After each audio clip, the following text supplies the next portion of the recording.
Going live is what it says. And there we are. Now we're alive. Alive and well. So does YouTube here on Uncle Pete in the morning. And we're getting ready to go, of course, live on 216 the net. We'll be live in probably just about 8 seconds here. And just waiting for that wonderful on-air light. You guys, for the remainder of the morning here on Uncle Pete in the morning. Here it is right at the 7 o'clock hour on Thursday, June 11th. And for the remainder of the morning, I think we're going to have some fun with Lewis Black. I love that guy. I love comedy. Most of you who actually know me fairly well know that I absolutely love stand-up comedy, and mostly because I just friggin' love to laugh. I really do. Lewis Black, even though he and I, if we were in the same room together, we would have very little to agree on politically. He is a funny dude. And see, that's the cool thing that no one seems to be grasping right now, is that you can still engage and you can still enjoy each other and have differences of opinion, whether it be political, whether it be about religion, whether it be about just the life's philosophy. That's kind of what was super cool about this country whilst I was growing up. Now I'm well into my 50s, and now I'm falling into that old white dude classification that evidently is just a horribly toxic, horrible thing to be at this point in time in our history, as our history continues to unfold and develop day by day by day. But you know what? I like the guy. He's friggin' funny, even though, again, he and I probably would have a rather heated coffee discussion if we went political, but he's really freaking funny. This guy cracks me up. So we're going to go ahead and just enjoy a little Lewis Black for the rest of the morning here. Hopefully you guys enjoy this right along with me, and we're going to have a really, really good time. The turning point came for me when I turned on the television one morning, and on the screen on CNN, and let me just say, it is absolutely vital for every American to watch CNN for 5 minutes a day. Why? Because it'll give you a good idea of what it's going to be like when you have a stroke.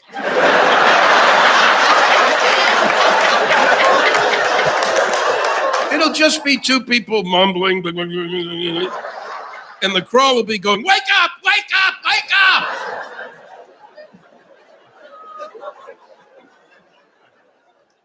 There, on the screen, was Donald Trump in the background. In the foreground was Sarah Palin at the microphone. And I thought, how am I supposed to make this funnier? How do you satirize what is already satiric? I realized that we were now living at the intersection of reality and satire. We are living, I believe, in fictional times. And by that I mean that if you took the reality that we've been living through for a year and put that in a book, you'd read that book and you'd go, "Son of a bitch, great book." And then she spoke. Took my breath away. I was clueless. After just a few seconds, I wondered, maybe she's talking to another species or trying to guide aliens to come here and save us. It made no fucking sense at all. The longer I listened, the worse it got.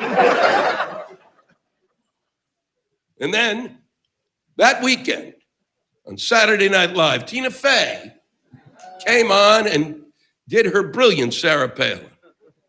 And they performed, really, the news conference that I saw.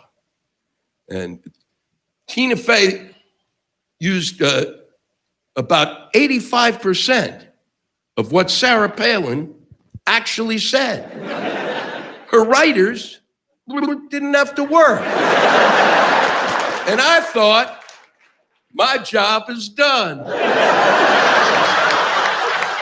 Now, again, just to be clear, Lewis and I, and 21.6 and that, we stay completely away from politics. We don't do anything. We have no political shows. We just don't discuss it because there's plenty of other places for you guys to go get that. But this is just for fun. We're just having a good fun morning here.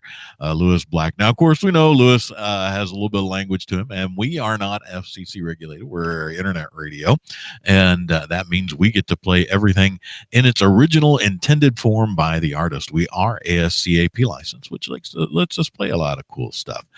So we're just going to keep this rolling here. But remember and bear in mind that it's okay. It is okay to disagree, folks. It's okay to disagree. And it's okay to freaking laugh. Funny's funny. People have asked and wonder how it could come to pass that business in this country could get completely out of control. And it's pretty understandable now. Everybody knows what the truth of the situation is now, because it's obvious. And that is, the fact is that business and government have been in bed together our whole lives. And the difference is they used to keep it hidden. They used to be fucking each other, but we didn't know about it. It's like when you're at a hotel and you know somebody's fucking somewhere, but you don't know where. Somebody's fucking. I know somebody's fucking. Now they do it right in front of us. They have no guilt whatsoever. They're just like two big dogs. They're stuck together and they can't separate.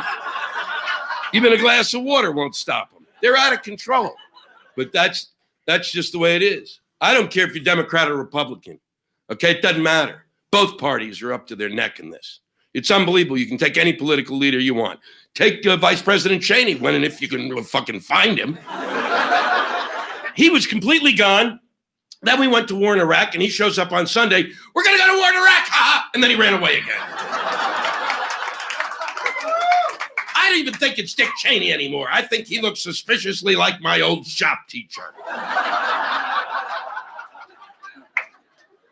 Dick Cheney works for the federal government most of his life, and he was a public servant, and that's to his credit.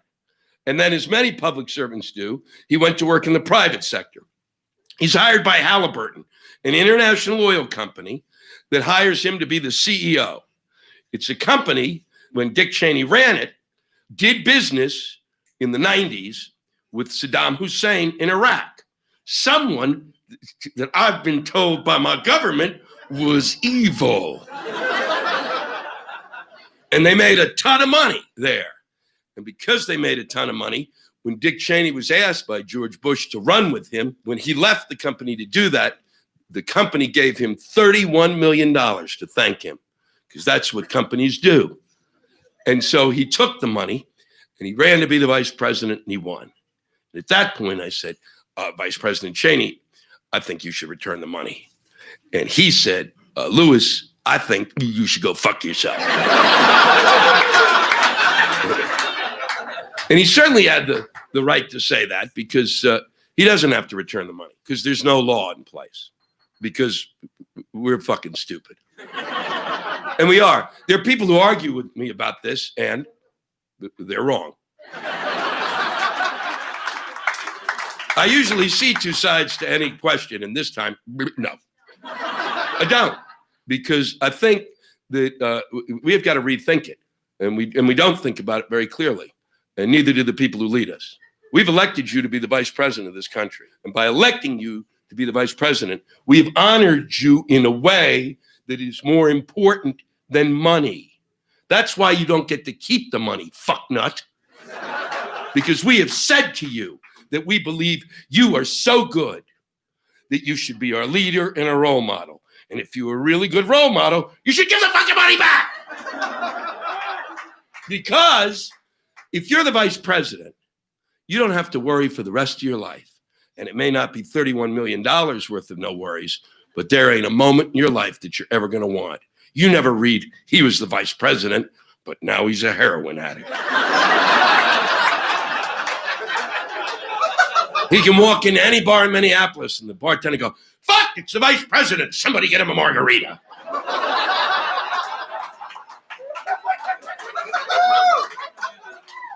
The reason you don't give him the money is because Vice President Cheney is in charge of determining what our energy policy is going to be. And he's doing it with $31 million of oil company money in his pocket. Is anybody fucking home? If Big Oil gave anybody in this room $31 million, you'd be thrilled to be Big Oil's bitch. And I can guarantee the first time somebody pumped your gas, you'd be so excited you'd probably blow them.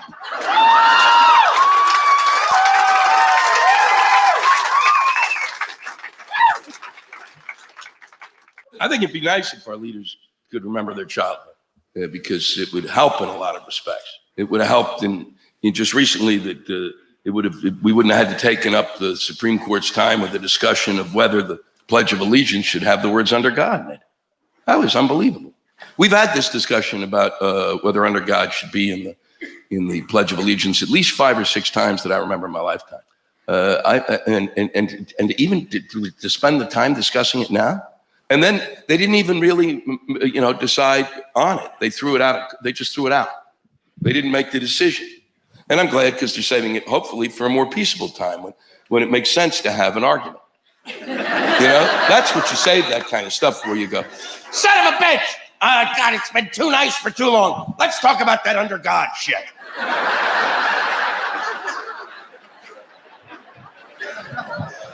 And it doesn't matter. Oh, man. It doesn't matter. That's the whole thing. It doesn't matter. It was put in 50 years ago for starters, because that was a time when there were commies running around and they were godless fuck heathens hiding out throughout the entire country, just scratching and ripping at the moral fabric. And so by putting "under God" in the Pledge of Allegiance, son of a bitch, we'd put just another fucking, brick up on the goddamn wall to protect ourselves from evil. So even if you wanted to say, okay, now it's in, tough shit, Louis, I don't care. I don't really care if it says "under God" or not. It doesn't matter. If you're an atheist, and the other thing is they're always going, well, the atheists think. The atheists, I know atheists. They don't give a shit. They don't have enough energy to have faith, for fuck's sake.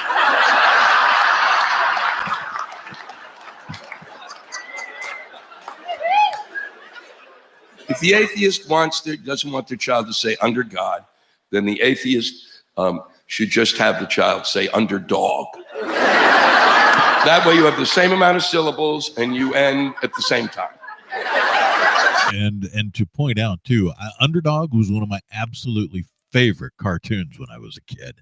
But I know I'm chasing a squirrel here, but I would have been happy saying Underdog. But at any rate, here we go. And that's what diversity is all about.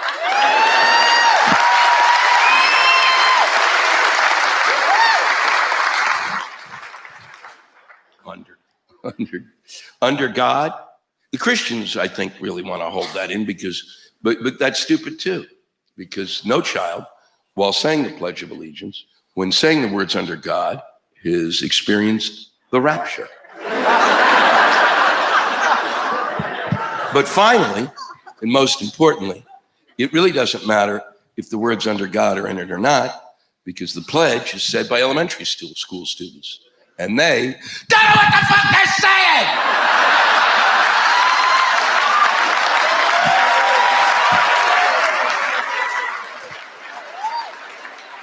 By the time you comprehend what's in the Pledge of Allegiance, you don't fucking have to say it anymore.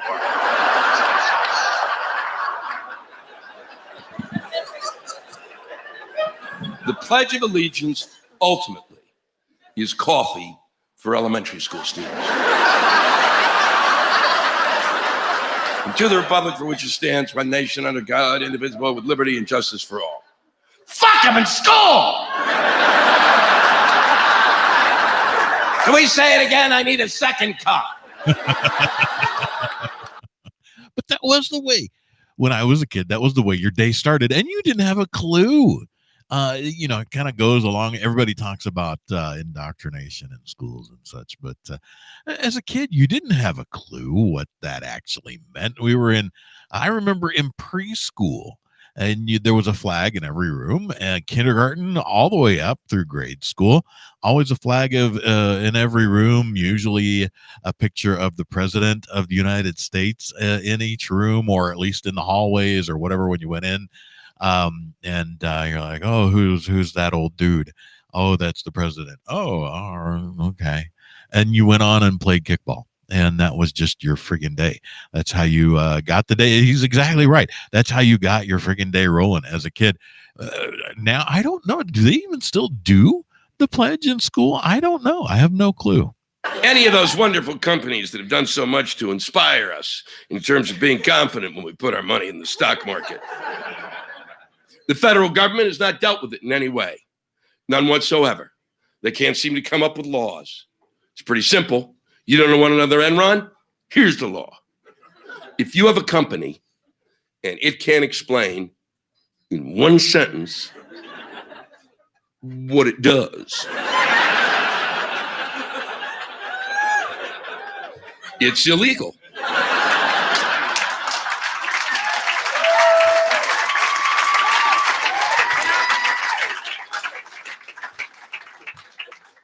The guys who ran these companies are the greediest people who've ever lived on the planet. That's a fact. This country has a ton of greedy people. And the greediest of the greedy saw what these guys did and went, wow, that's fucking greedy. I wish I'd thought of that. They just made the numbers up.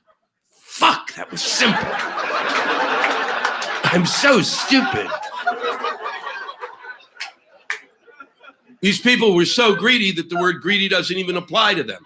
There should be a new word for the level of greed. It should be piggy, piggy, piggy, fuck, piggy, piggy.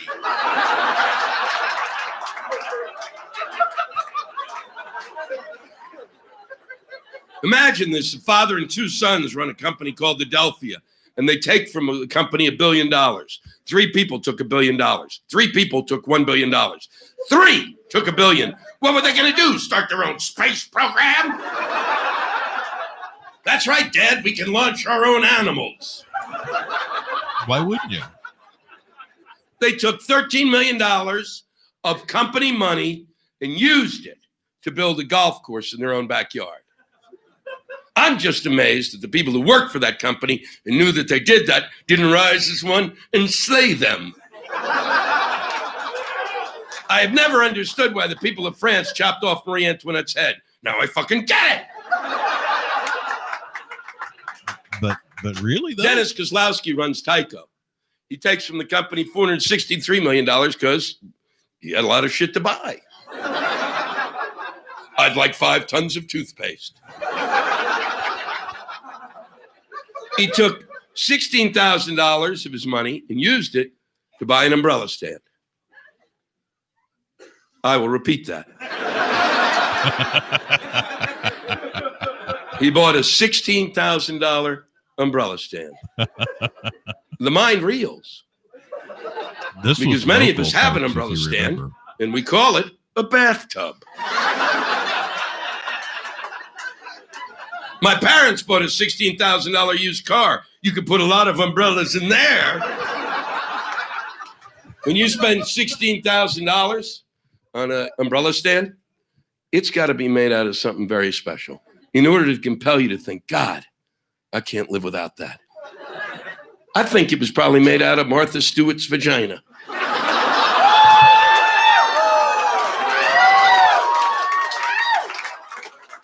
What, is some of you shocked? You're shocked because you didn't know she had one.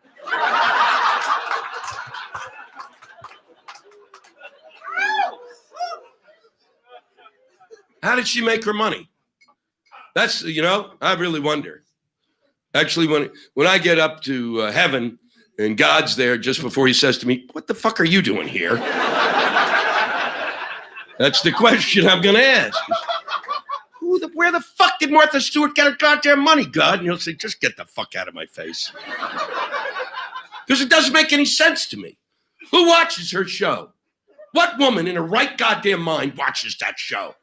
What level of self-loathing does a woman have to be at to watch Martha Stewart? To watch a woman do something in a half hour that you could have a whole year to do and you wouldn't even fucking come close. And in the middle of it, you'd be going, why the fuck am I doing this? Men don't watch it because there's nothing to scratch your balls to. And gay people don't watch it because it's beyond gay.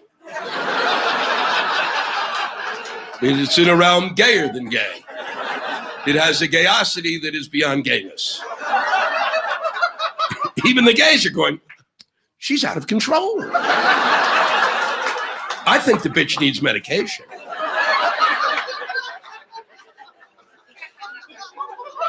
You watch that show and she comes on, today, I'm going to macrame a fetus.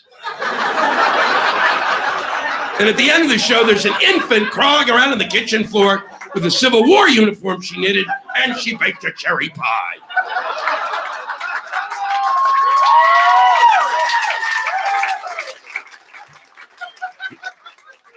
Dennis Kozlowski also spent $6,000 on a shower curtain. That's right. He bought a $6,000 shower curtain.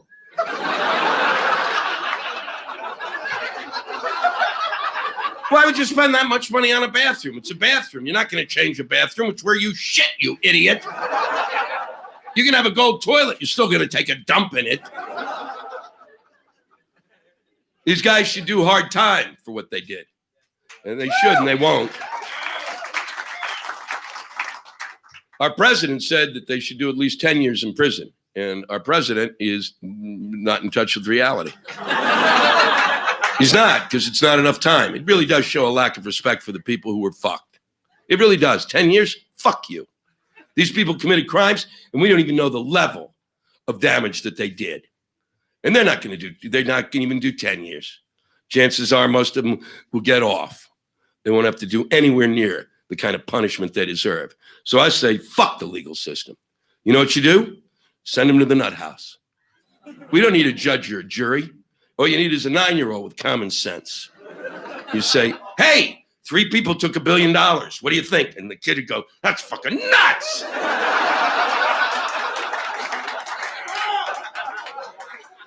These people should be forced for 20 years to sit next to somebody who's crocheting something that isn't there.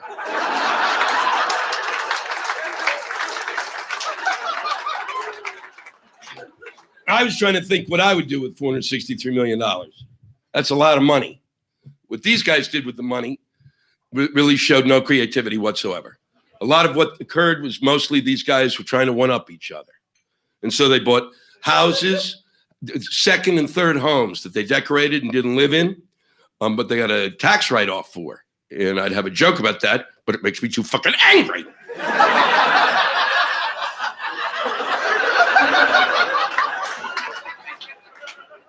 They bought cars, more cars than a family needs. They bought objects of art they didn't even look at. They bought things. They just acquired. Because many people in this country, for reasons that escape me, still believe that he who has the most things when he dies wins. Well, you're dead, fucknut. So you didn't win.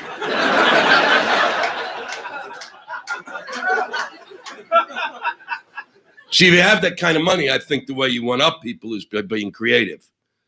And what I would do with that kind of money is I would use that cash to hire a young woman in her early 20s. I'd pay her a great salary. She'd have a tremendous pension and the best health benefits money could buy. And she would be my personal ball washer.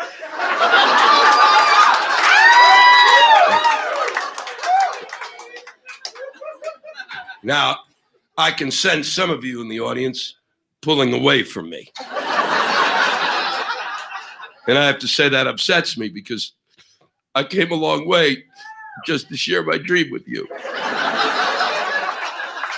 Is it too much to ask to have someone walking in front of me, scrubbing and rinsing, scrubbing and rinsing, scrubbing and rinsing, scrubbing and rinsing, rinse, rinse, scrub, scrub, rinse, rinse, scrub, scrub? Because I am an important CEO and my nuts should be clean.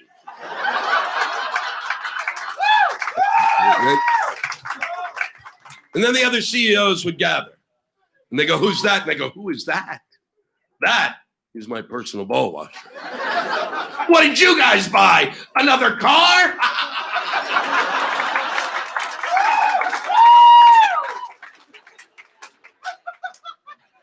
I am thrilled to announce that I am moving on. I really discovered that what my next job would be, it came to me last Black Friday. And it was at that point in time they announced that there were more gun background checks done on that day than in the history of the country. More guns were purchased than had been in a long, long time.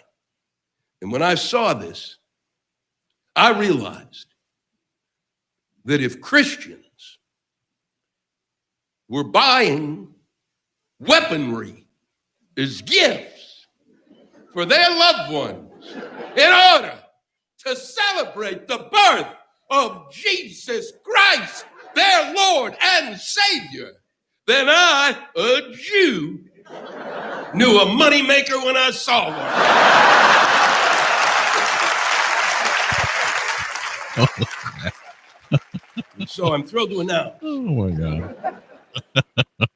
that I have found an economically distressed area in Alabama, and I will be able to help them out because it will be there that I will be opening Jewy's gun store. I could not be happier. This is going to be a tourist destination. I mean it, because just if I just had Jews alone, people from around the world and the United States would flock there. Son of a bitch, they'd cry out, I got to get to Alabama and see who Jew is. Next door, I will be opening a theater where my friend John Bowman will be performing the Hank Williams story. Next door to that will be an Irish pub, which is going to be run by Kathleen Madigan, a very funny comic who also needs to be around alcohol 24/7 or her hands start to shake. I plan to build a giant Ferris wheel, the biggest Ferris wheel in the world. Why? Because Jew wants a Ferris wheel. And mounted at every seat will be a machine gun. Because you never know when a plane is going to attack you when you're on a Ferris wheel. Better safe than sorry, assholes.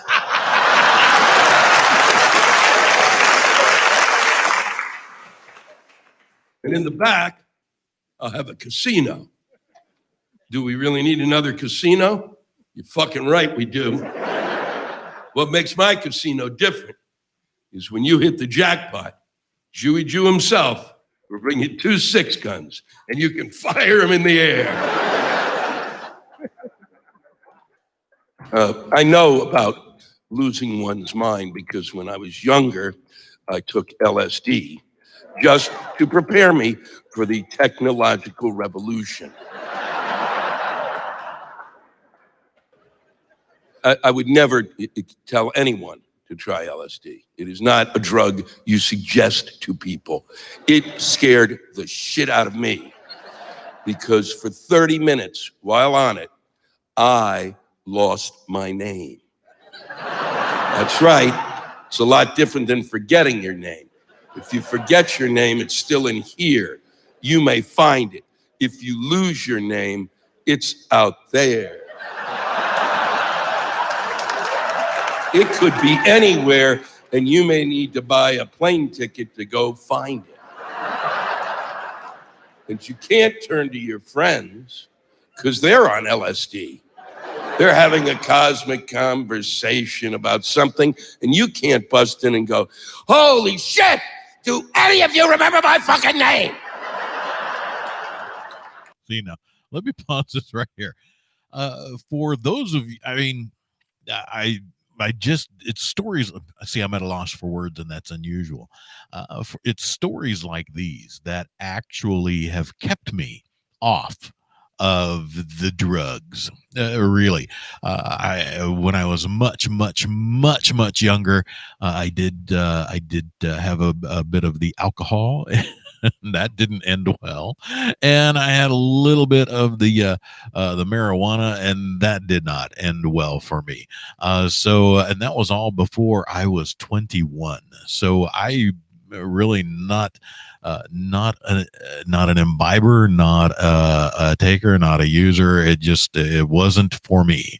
And it's stories like these that are incredible cautionary tales that are friggin' funny, but really have just done amazing things for me personally to just say, no thanks. Remember those old commercials, the just say no things?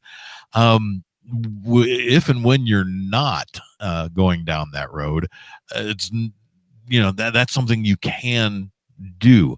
If you've already gone down that road, I know people who've dealt with serious addiction, and it ain't an easy thing, folks. Because then they will try to remember your name and they will forget their name. And now none of you have names and you will never get home again. 30 minutes. If you lost your name for 30 minutes by just real time, the watch, that would be staggering. But 30 minutes in LSD time is 27 years. During which apparently I was given a medal for valor for my service in World War II. And oddly enough, I wasn't even born then. Then I remembered I had a wallet. Son of a bitch, was I clever. I reached for it, and just before I opened it, I panicked. I thought, holy fuck, what if there's nothing in there but Monopoly cards? As crazy and as far gone as I was at that point in time, it never occurred to me to turn to the rotary phone and say, hey, do you know where the best place to eat raw fish is in this town?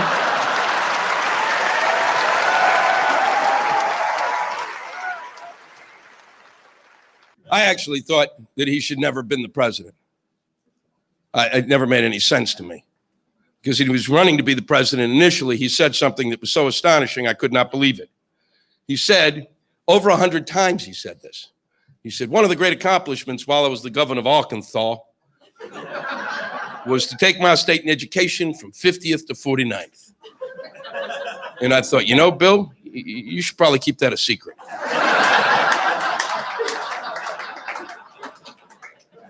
Do you have any idea how shitty a school system's got to be 50th?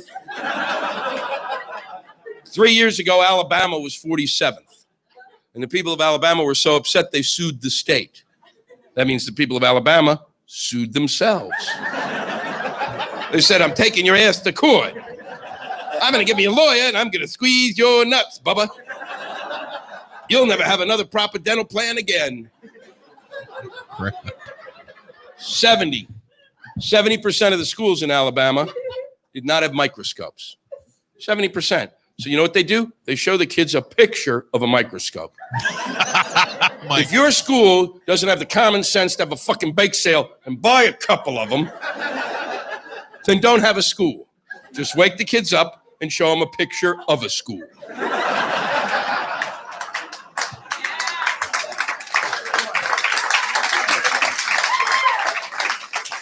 That is rough. And then you can take the kids to Denny's and they can memorize what's on the Grand Fuck Slam. Unbelievable. If you're 50th in education and 70% of the schools in Alabama don't have microscopes and they're 47th, what is your curriculum? That means they got to be taking the kids, they got to be taking them to school. They feed them Cocoa Puffs for 2 hours.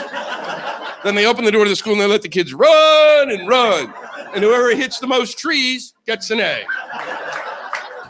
Oh, look, Johnny poked his eye out. Honor roll. You're going to have to bring it in. We need proof. Why would you say that? Why would you say my school system was truly awfully shitty? But now we are proud to tell you it's stinky, farty, smelly. We can almost get near them. How do you take a school system from 50th to 49th? What's the miracle? Pencils? No, Johnny, you won't have to write in the dirt with that stick anymore. If you come back to school, we found paper. I actually have a theory. A lot of people don't like it. I think they shot some dumb kids. They didn't kill him, they just nicked him in the arm. So they go and say, no, Paul, I don't think they like us here in Arkansas. Can we move to Alabama? Oh, man. And see, here's the thing. Here's what's surprising about this is in schools now, what I have come to understand is they don't even teach that we had, which apparently we seem to be going through out there right now, a civil war. There are hints around it. I'm like, yeah, there was a thing that happened, 100 years or so ago. But it's really not something we want to talk about. This is the problem. If you don't always be very clear in understanding the history that you came up through, that developed a nation. And by all standards, we are a tiny infant nation. We are, we're only a little over 200 years old. When you look at the rest of the world, that's nothing. And people don't seem to wrap their heads around that. We're still figuring this stuff out. But we got to teach. And you cannot hide the actual happenings, the factual actual happenings throughout history, just because it's distasteful, just because you didn't like it, just because you now in this day and age you find something offensive, because as we all know, offense. What happens when you get offended? All of you people who know me out there, you've heard me say this before. What happens when you get offended? Yeah, nothing.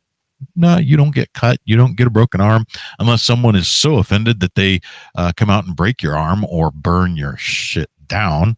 But some of you folks out there. But let's continue the good morning here. We're actually having a fun. It's a little bit past 7:30. It's actually 7:36 here on 216thenet, 216thenet.com.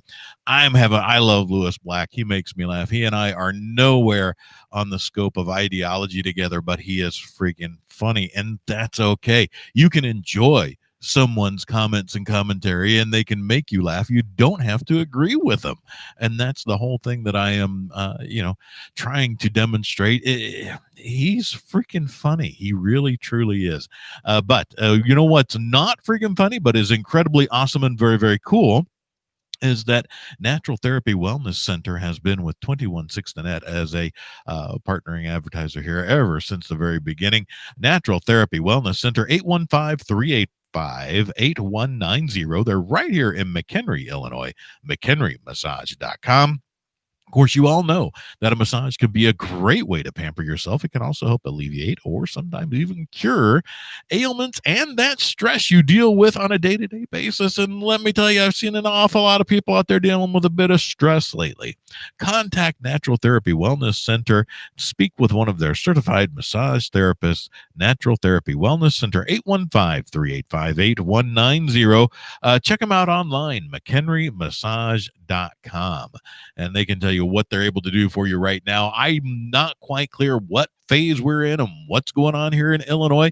There seems to be all kinds of different rules for different people in different places. So check in with Natural Therapy Wellness Center, see what they can do for you, see how they can help you out. They have many, many different ways and products that they can provide as well. So definitely give them a call, go online and talk with them. Now, we are coming up on that adjusted tax deadline, folks, that they moved back for those of you who are not able to get out and deal with your tax, folks. So you might want to check in with Eric Mason of Mobile Accounting, 224-321-6859. That's mobile.tax. People work with Eric because of experience, education, character, and his inherent ability with numbers. They also say that he's an exceptional CPA. They give those as the reasons why they choose him for their accounting, bookkeeping, payroll, and tax services. Mobile Accounting, 224-321-6859. Mobile.tax. And I can tell you that Eric, Mobile Accounting, Eric is the fellow that our company uses, and for our tax filing purposes, and even our annual incorporation reports, all those wonderful things. You just have to send off to the powers that be that say, oh yeah, sure, okay, you can be a business, or you can, do your taxes and such. So yeah, but here we also have wonderful guys, Justin and George of XTech LLC, right in Crystal Lake, Illinois. 815-516-8075. xtek.repair is where you'll find them online. Now, XTech provides device repair and service plans, business servers and single computer support, web design, and SEO. They also specialize in custom gaming PC builds. Again, contact Justin and George for IT done right the first time. xtek.repair online, 815-516-8075. Now, if you want an example of their work, and it's an ongoing work in progress, we know over the past year we've been rebuilding our website, and we make changes as we have them ready and done. And Justin is really doing an amazing job for us on the 216thenet.com website. You can see a sample of their work, and keep an eye on it as it continues to be molded and created and growing. We'll be adding changes here again relatively soon, even to our lineup. We have so many shows on 216 the Net. One you don't want to miss today at 11 a.m. live streaming, not only on Facebook, but of course on the radio here. We've got no. We've got Milo So Lifestyle with Mary Shep every Thursday at 11 a.m. This is actually, and frankly, my second cup of coffee this morning. So things are kicking in a little bit. Doing an okay job this morning on remembering things, people, and places. But please do check out Milo So Lifestyle today, live with Mary Shep at 11 a.m. every Thursday at 11 o'clock, not only on 216thenet.com, but also streaming live over Facebook. And now we're going to keep things rolling here this morning with Lewis Black, as he talks to us about the Old Testament. Here you go. I travel throughout the country, and one of the things that you notice is pretty much at every local government that we pass through, there is someone who's been elected who is mentally ill. Case in point, facing a need for $743 million worth of repairs to crumbling infrastructure, the mayor of Jackson, Mississippi, has told residents the city can fix its many potholes through the power of prayer. Yes, I believe we can pray potholes away. Moses prayed and a sea opened. After tonight's show, I would hope that all of you would take a moment, meet in the lobby, and form prayer groups. One thing you know about New York, our streets have real problems. So if you could get out there early tomorrow and just fucking really give it your all. Try to get out there really early before traffic hits. That was the mayor of the town speaking, who's also a church pastor. What strikes me most about this is I've time and again have had to bring this up, and I realize I have to repeat it yet again. I've talked about it in another special, but I don't care. It's got to be repeated and repeated and repeated because nobody's fucking listening to me. But the fact of the matter is that you Christians have to stop reading the Old Testament. You don't understand it. It literally escapes you. You haven't a fucking clue. And I will repeat this to the day I die. It's not your fucking book.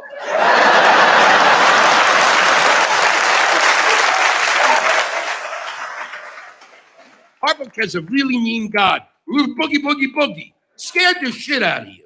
So you had to come up with this nice kid. That's your book, asshole. Every time I turn on a pastor on Sunday, a Christian, talking about the Old Testament, they never fucking get it right. Ever. They don't understand the basics of the Bible. It was written by the elders. These are stories that they told to the Israelites in order to distract them from the fact that they were wandering in the desert without air conditioning.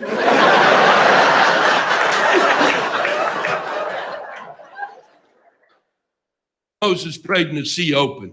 That's a great fucking story, isn't it? They made a movie out of it. Huh? That's probably where this son of a bitch found out about it. That isn't the way it happened. Every Jew knows that. Here's what went down. Moses prayed, and then he prayed, and then he prayed.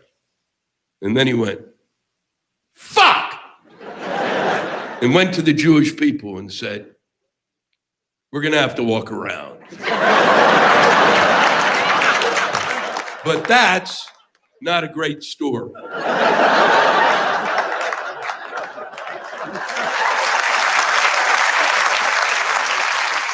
The last time I was here, I was putting together a CD, and it was at the end of August, early September, and then September 11th happened, and then there goes the fucking CD. It's a national tragedy. It is a national tragedy. We all know it's a national tragedy. Unless you're a fucking deaf and dumb pig, you know that. But I don't give a shit. Everybody in this country, as soon as it happened, everyone had that little moment where they went, oh, well, that really fucks up my plans. Everybody did it. You don't have that little whining Christian shit going, okay? No, not me. Bullshit. Even the Christian was going, oh, I won't be able to read to the blind woman. Fuck!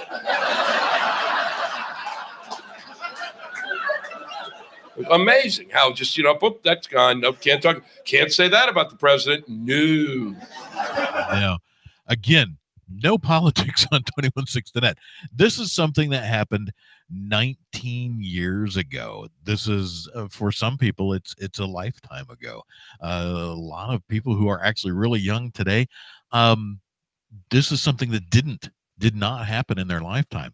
I know I was actually in the very building I'm in right now, just on the opposite side when this happened. And yeah, the entire morning came to a screeching halt.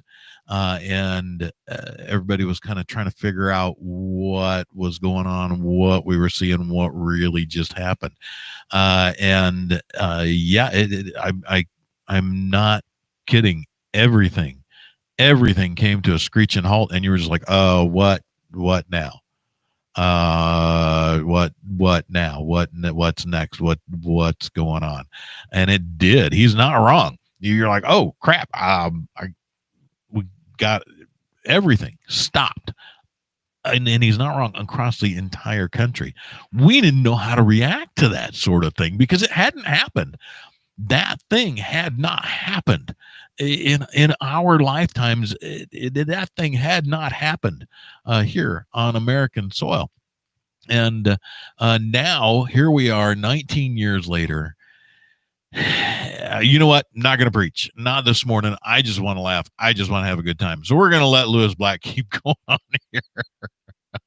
Oh, you know what? Here, let's just click this button. I can go down that rabbit hole for a long time, and I just want to have a happy morning with all y'all out there.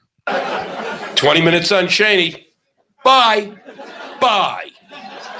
And don't give me that I met him the other night. I met Dick Cheney. Okay? He's a I've never stood that close to evil. Oh, fuck you. Fuck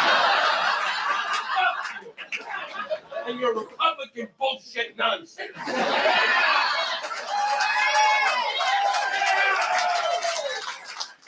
Everybody's, oh, you got to get behind your president. Well, yeah. That's a given, asshole. That's a fucking given for all of us. We're going to get behind the president. We're at war. What are we going to do? Yep, that's the deal. I'm behind him. It's not like I got a choice between him and Yosemite Sam. It's all about loving your country. Of course I love my country. What other country could I stand up here and say this shit? September 11th, it was just, certainly through, people started calling me up. I had more phone calls about my stand-up comedy than I've ever had in my whole life. USA Today called me. USA Today, who was never, ever, they didn't call me up for a subscription. It's like 3 days after September 11th, they called me up. I said, what the fuck are you talking to me for? How stupid are you? Talk to somebody who fucking knows shit. What are you talking to a comic for? What the fuck? Well, we're interested in what comics are doing. It's 3 days after. Explain to me what's going on. Get some experts. Get some other experts. Get all the fucking experts. You can wait a week till you talk to the assholes. Well, we're really interested in what you're going to do now. Well, now you're interested in what I'm going to do? You weren't interested in what I was doing before, shithead. I'm a topical comic. What do you think's going to happen? I'm going to, what do I do? Appear on stage with a sock puppet? Hi, this is Gigi. She's a lot of fun. Hi. Probably talk to her for a couple of minutes and then, hey, you want to blow me? Yeah. And that would be it. That'd have been my show. What do you think? Good idea? People go, well, he wasn't as funny as he used to be, but he's distracting.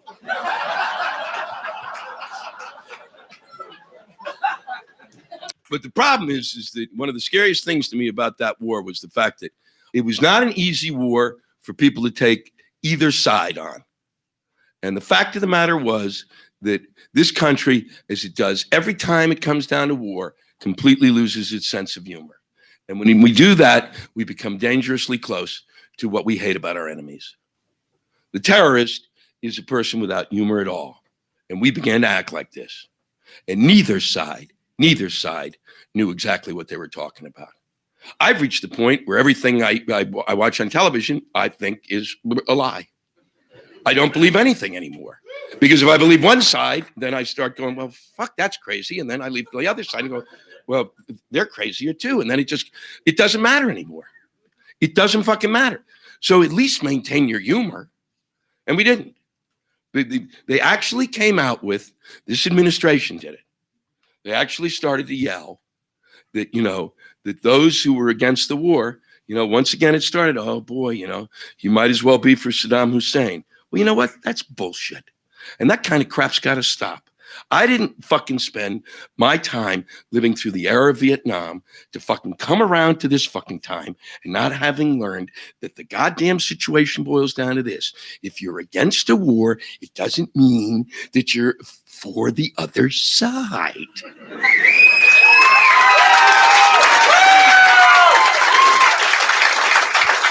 Okay. Well, everybody's clapping for that. This was way back. This was back in 2003. So it was actually before that. But again, this is old stuff.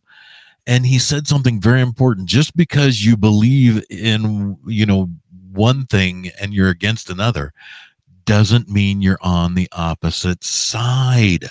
Think about that, folks. Think about that. Let that thing sink in just a little bit. If people show up with signs that go Iraq, you fuckers, go, then you go, holy shit, and then you beat the fuck out of it.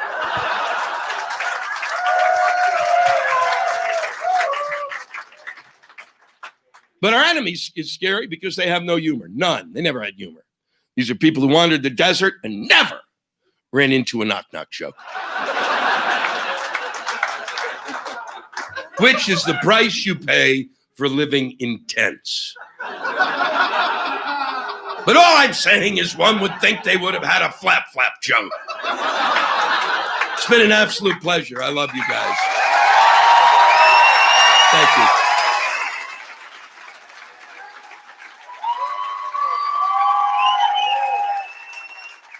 Now, as it gets colder, you're going to probably start thinking about a vacation. And if you're thinking about Miami Beach, forget it. It's a shithole. It is. It looks good on television, but everything looks good on television. They had those guys a few years ago who were spray painting hair on their head. What the fuck was that about? How could that be on TV more than once? How? There's an FCC. They should have seen that. No. You see, they don't allow children to see a vagina on television or a penis, but you can show a guy spray painting hair on his head? That's pretty goddamn damaging, isn't it? That was a real thing. I mean, we may not be able to agree on much as a culture, but I think we know if somebody's spray painting hair on their head, they're psychotic. You can spray paint Pam on your head and paste feathers. And then you might be at least sort of in reality. And if I ever meet Dionne Warwick, I will kick her ass. Psychic friends, call your psychic pal. If you know anybody who's called a television psychic and continues to do it for $1.99 a minute, you take a stick and you hit him. And then you go, no. And then you take their head like it's a little dog and rub it against the screen like they're smelling shit or something. No. Oh, man. I'll tell you don't want to go to Miami. Everybody's always delighted with it. No, listen, the temperature down there is always over 90, and the humidity, and here's the problem, is way over 100%. Way! And you know how you know it's over 100% humidity? When you're walking down the street for 5 minutes thinking to yourself, I should have put deodorant on my balls. That's over 100. Because that's not something you think of on your own. I was in Miami for 2 weeks. 2. And the last day I was there, they stole my rental car. Because I guess they didn't have time to load a gun and shoot me. On the street was a Lexus and a BMW. And in between was my car. The rental car. The Plymouth Horizon. Here's a math problem for you. Don't ponder it too long. But how many drugs would you have to consume over what period of time? You'd be standing on the street going...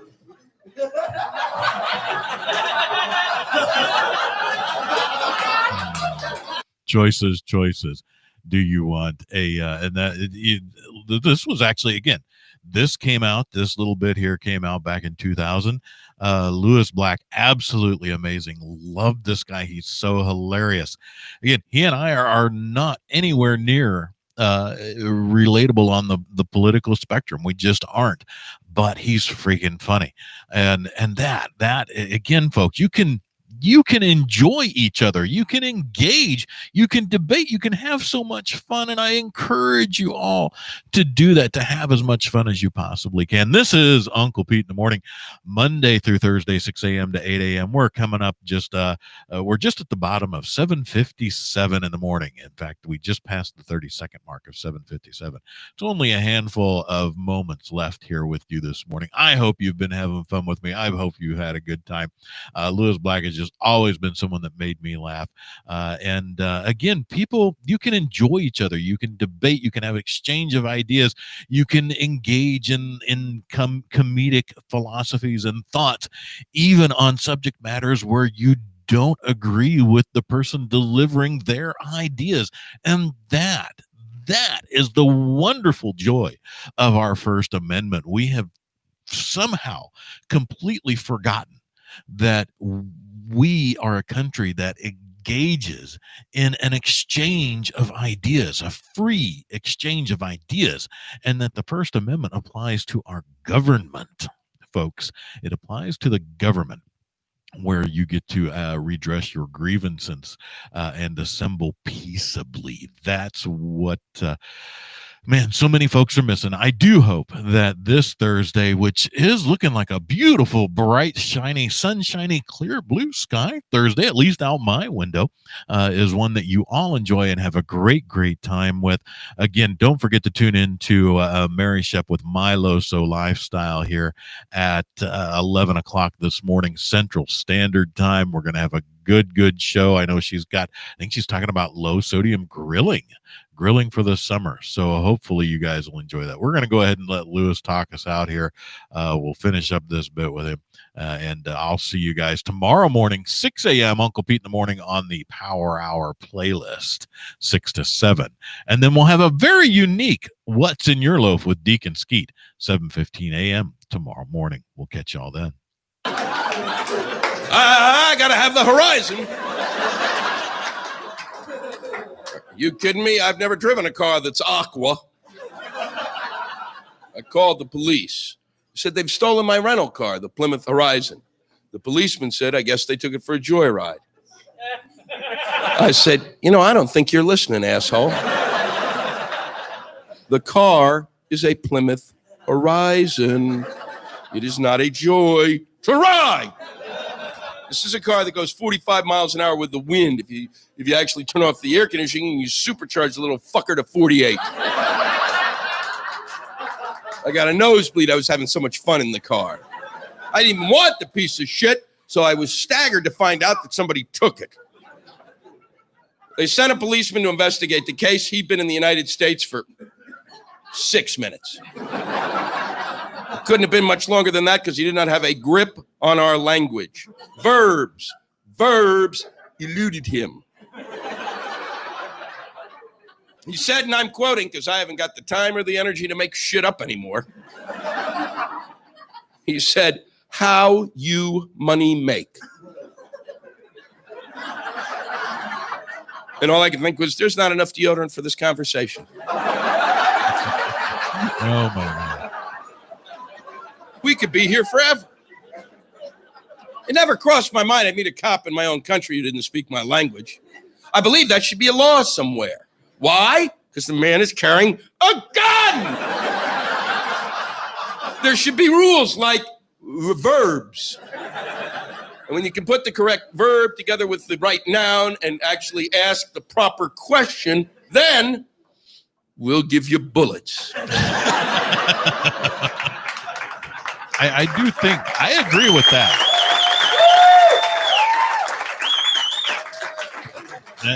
Now, if you're thinking of taking a vacation, may I suggest Las Vegas, Nevada? Thank you. Yeah. Oh, the rest of you, no, I don't want to go. We have a wonderful casino here in town. And the reason you should go to Las Vegas is because for only the second time ever, they have rebuilt Sodom and Gomorrah. It's back! And you have the opportunity to see it before it turns to salt.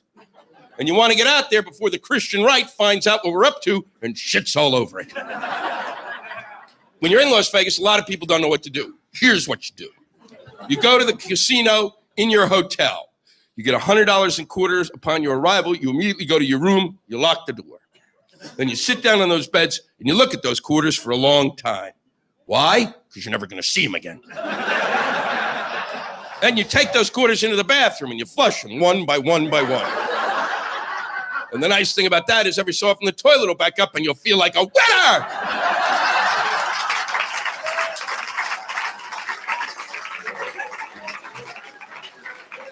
Now, the best time to go to Vegas is around Christmas time because nothing beats standing in the casino watching people gamble while they play Christmas carols. I'm Jewish and I'm astonished. You've got to see that live because there's no drug that you can take that will reproduce it. People going, God damn it, Jesus Christ, holy fuck! Pa-ra-pa-pa-pum. And there you go, folks. Well, all you YouTube folks, we've been clear from the radio for a few minutes here, but I just wanted to finish that bit up from Lewis Black. I hope you've had fun with me. And really, if you've not heard Lewis Black, and I don't know how you haven't if you're in this country, unless you've been living under a rock or in a cabin somewhere in the deep Black Mountains there or the Rocky Mountains or wherever you might be. But he's a hilarious guy, and I hope you enjoy him. He did mention his good friend Kathleen Madigan, who we played a bit of, I think, last week. And Kathleen Madigan also absolutely hilarious, makes me laugh all the time. But to encourage you to go check those comedians out and enjoy them as much as you can. Just just go on YouTube and search them. You'll find them all over the place. Fantastic, fantastic, fantastic people. And absolutely, I am thrilled that they have shared their talent for comedy with all of us. And until tomorrow morning, 6 a.m. for the Power Hour playlist. Uncle Pete in the morning here. We'll see you then. Have a great, great Thursday. And again, join us. Join 21.6 The Net this afternoon, or this morning, rather. This morning. It feels like afternoon by that time of day for me. But join us this morning, 11 a.m. for My Loso Lifestyle with Mary Shep. We'll catch you later.